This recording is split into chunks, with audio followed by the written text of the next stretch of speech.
Okay, here we go. Standard 17. So we are still in domain 4. We are moving on to standard 17. So in 16, we talked all about the roaring 20s and like everything that included. So the new lifestyle, you've got people are buying things, people are going out and dancing and drinking, even though they're not supposed to because of the 18th Amendment. And you've got these women who are taking on these new roles, and they're wearing shorter skirts and cutting their hair shorter and all these fun things. Well, the thing about the 1920s is that it really set the stage. The things that people were doing in the 1920s is going to lead up to what we're talking about today, which is the Great Depression.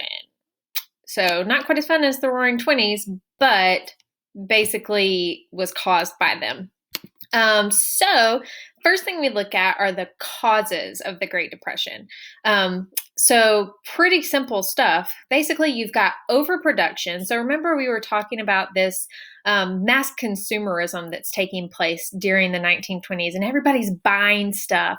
And so, the factories are just start making it, they start churning it out. They're all using the assembly line method now, or most of them are. And so, they're able to make their products faster and cheaper, and so they just keep making stuff. So overproduction literally just means making too much stuff.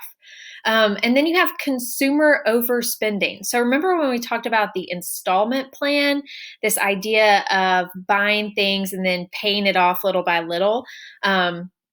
Another way of putting it was they called it margin, buying on margin. So that's essentially the same thing as like buying on credit. So these people, they would go out and they would spend money that they didn't have. So they're going and they're buying things that are more expensive than they can actually afford. And so eventually that's going to catch up to them. Eventually, the bills come in and they have to pay that and they don't have the money to. So then we get under consumption, which is not buying enough. So now we've got these factories that are making too much stuff, and you've got the people who are not buying enough. So you're going to have all of these goods that aren't getting bought, and so the factories are going to start to close.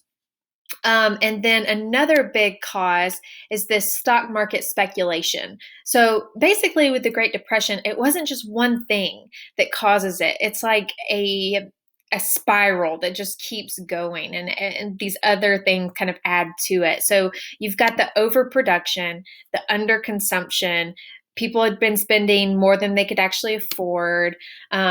And then you also have the stock market speculation. So this is where people are buying and selling stock really quickly based on predictions, right? And so think of it this way: like if I see, Joe is selling all of his stock. Maybe he has some sort of insider information. He knows that this company is going to go under or whatever. So I see him selling his stock.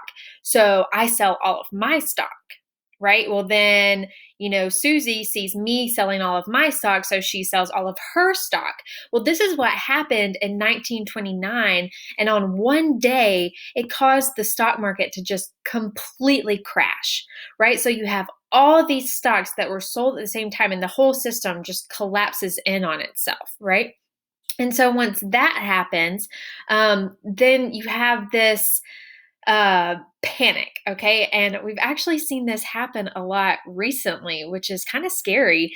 But fortunately, we have things in place now to help it not get back to, Great Depression times. People had banking panic. That's hard to say. So what they would do is let me think of how to explain it. So banks don't have all of that money in their, vault or whatever all the time, right? So what happens is, let's say I give the bank $10,000, right? And then Joe comes in and Joe is going to borrow $5,000, right? Well, that's part of my $10,000 that they're lending out to Joe, right? Because they've got to give him the money. So the idea is Joe is then going to come back and pay that money back. So if I were to come in and say, hey, I want my $10,000, they should have that because Joe has paid it back, right? So what happened is people weren't paying back their loans, right? Because you've got this overproduction, underconsumption. You've got these factories that are starting to go out of business, and then you've got the stock market crash. So people lose all of this money that they thought they had, right? And so when people lost all of this money, now they can't pay back their loans to the bank. So then we have these banking panics where everybody would rush to the bank and try to get their money out. Well, the bank didn't have the money there to give everyone. So some of the banks closed. There was no like insurance at this point that was like insuring the bank.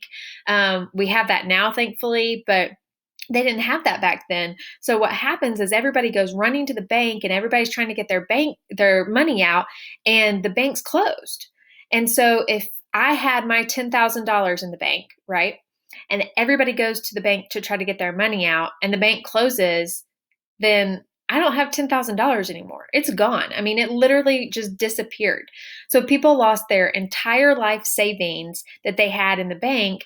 And then we also had this big gap in the rich and the poor. So you have the rich who were like super rich at the time. So remember the Rockefellers and the Vanderbilts and all of those. And then you have the poor in the city getting even poorer. So we've already had that big gap between the rich and the poor. And so this is just going to really exacerbate that problem. So it's really just a spiral of bad things that we couldn't really get out of, right? So let's say you work for a factory. And because of this overproduction and underconsumption, now the factory's not making any more money. They've got too many goods and not enough people to buy them.